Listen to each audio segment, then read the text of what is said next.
When Mother Jones magazine first reported that Fox News' Bill O'Reilly appeared to have exaggerated his war coverage credentials, they might have guessed what would happen next: a full-scale onslaught against the mainstream press. It was the perfect setup for what Fox does best: position itself as the underdog. In the wake of the Brian Williams Iraq War coverage exaggeration, a similar accusation against Fox News star Bill O'Reilly was impossible to ignore, even if it did come from Mother Jones magazine. He is the biggest in some ways target, and the most important in some ways deserving of scrutiny. At issue whether O'Reilly conflated covering the war in the Falkland Islands with actually being on the Falkland Islands, and whether he further conflated his experience in Buenos Aires with actual combat. All hell breaks loose. The Argentine troops shoot the people down in the street. People are dying. But several CBS News reporters have disputed that account, including Eric Enberg, who was also there. I did not see that happen. I didn't see anything like that happen. But O'Reilly did his homework, getting CBS to release video from the incident 33 years ago. Then, with guns that fired tear gas and plastic bullets, the police opened fire. The video shows the situation was intense, but falls short of verifying O'Reilly's version of events.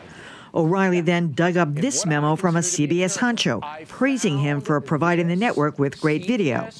And he found a note he wrote to then CBS News president Ed Joyce. The crews were great. The riot had been very bad.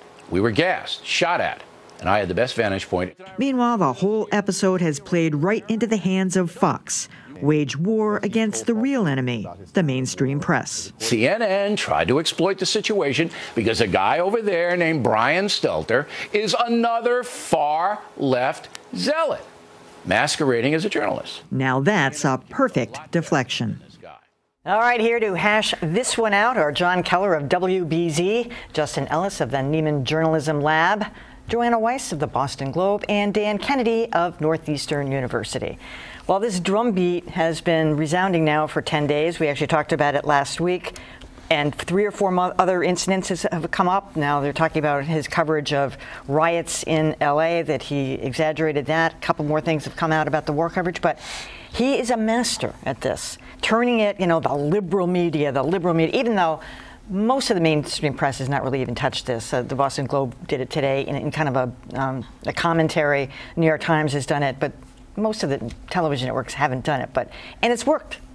His ratings have gone up. Well, this is what the whole Fox News channel is based on. It's based on resentment against vast liberal forces out there who are trying to keep the truth from you. So this is like gold for O'Reilly. And as we said last week, I have not seen anything on the level of Brian Williams here. He seems to be sharp enough to stay just this side of the line and can make a case for himself, even though there's a lot of exaggeration. Although a new report that he claimed to have been outside the door when somebody committed suicide in the JFK investigation. That's shaky. That's really shaky. We'll see where that goes. Well, also what he's doing on a news channel, or a channel that calls itself a news channel, is entertainment. I mean, he's an entertainer in the same way that Glenn Beck was an entertainer, in the same way that Bill Maher is an entertainer. I mean, he's got his platform. He makes a lot of money telling other people what he thinks they should do. He's a bloviator. He's fun to watch in some ways, and as the more outrageous he gets in his umbrage over this, the more entertaining it is to watch for both the loyalist Fox viewers and for the casual viewers who want to see what this is all about. True.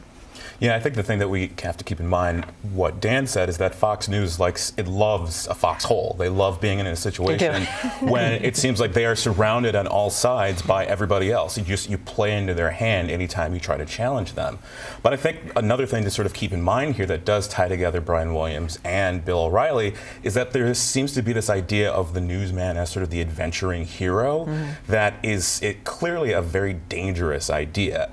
Because in both cases, obviously it's a sliding scale between Williams and O'Reilly, but in both cases you have guys here who wanted to put themselves on the front lines and sort of equate themselves with this action hero, and it clearly leads to bad things once these stories take on a life of themselves. Yeah, agree across the board, and I would expand on your analogies, Joanna, of what O'Reilly is. The old-timers in the audience will get this.